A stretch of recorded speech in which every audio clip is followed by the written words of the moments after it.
Good Friday evening. It's September 8th and we have the latest on the tropics. Not a lot has really changed since yesterday or the past couple of days, but we are just 2 days away from the statistical peak of hurricane season.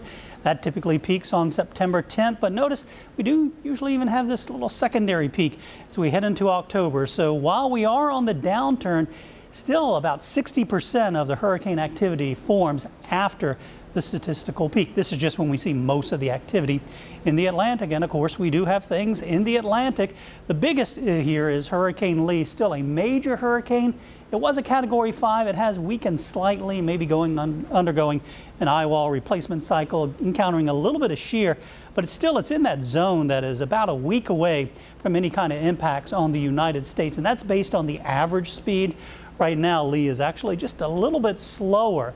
So something that we will continue to watch closely. Of course, we have Margot that is out there as well. Margot is likely to become a hurricane, but it's going to curve off into the North Atlantic. So really of no concern to the eastern United States or the Caribbean. But of course, here is Lee. You might remember yesterday we had that well-formed eye. Definitely not seeing that with Lee anymore. I'll take off the track.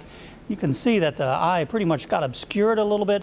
We are seeing a little bit of some dry air, maybe a little bit of some wind shear here on the western side of the storm. And as I enhance the cloud tops, you can see that even better. There's the eye that is sort of maybe undergoing that eye wall replacement cycle. It was much better formed just about 12 hours ago. Still some good here on the northeast and southern side of the storm, still some good outflow from the system. You can see that with some of those high cirrus clouds there spreading out, but certainly something is happening here on the western side. That's likely that dry air or a little bit of that wind shear that it's encountering, enough to weaken it just a little bit, as we said, now down to a Category 4, but it's still a strong Category 4 storm. Strongest winds are around the center, and a lot of you might have seen the video posted online or maybe seen it on television last night or earlier today of just some of the vivid lightning from the hurricane hunters that were flying into it.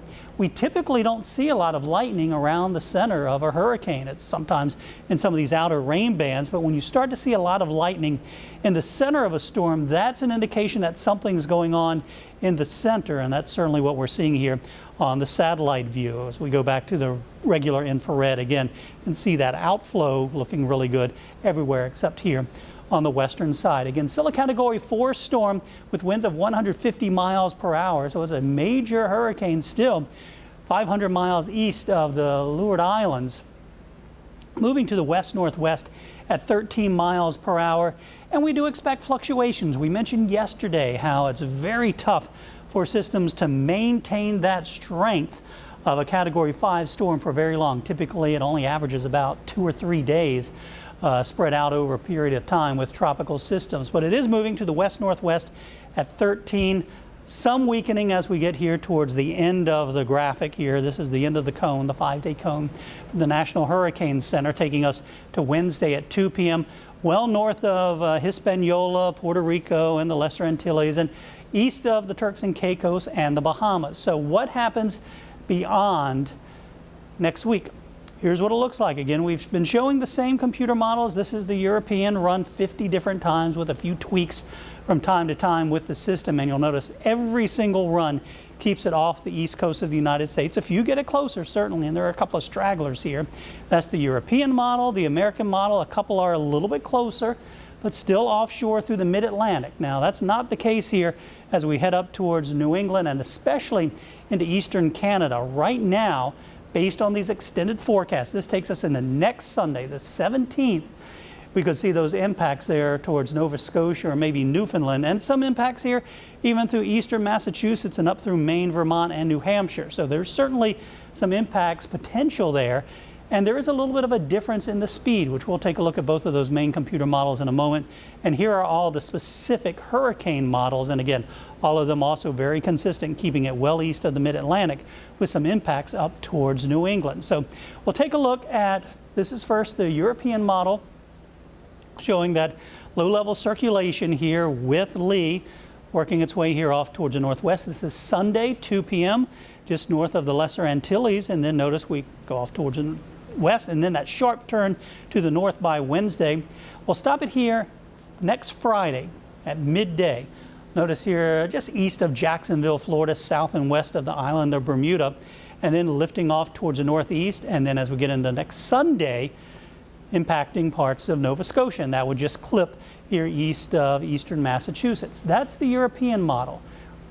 Let's take a look at the American model. Very similar forecast, though it is a little bit slower Sunday, and then as we get here into Wednesday, it's a little bit faster as it gets picked up by the front. As we get in here into Friday, remember the European model was here east of Jacksonville. This is east of the Delmarva Peninsula. Same sort of idea, but just a little bit faster, and then likely into Saturday and Sunday, quickly moving off east of Canada. So a lot of time still to watch this system. Not a lot has changed from what we were thinking yesterday or the day before. It's just when that turn to the north starts to happen. It looks like it'll likely be into the middle part of next week.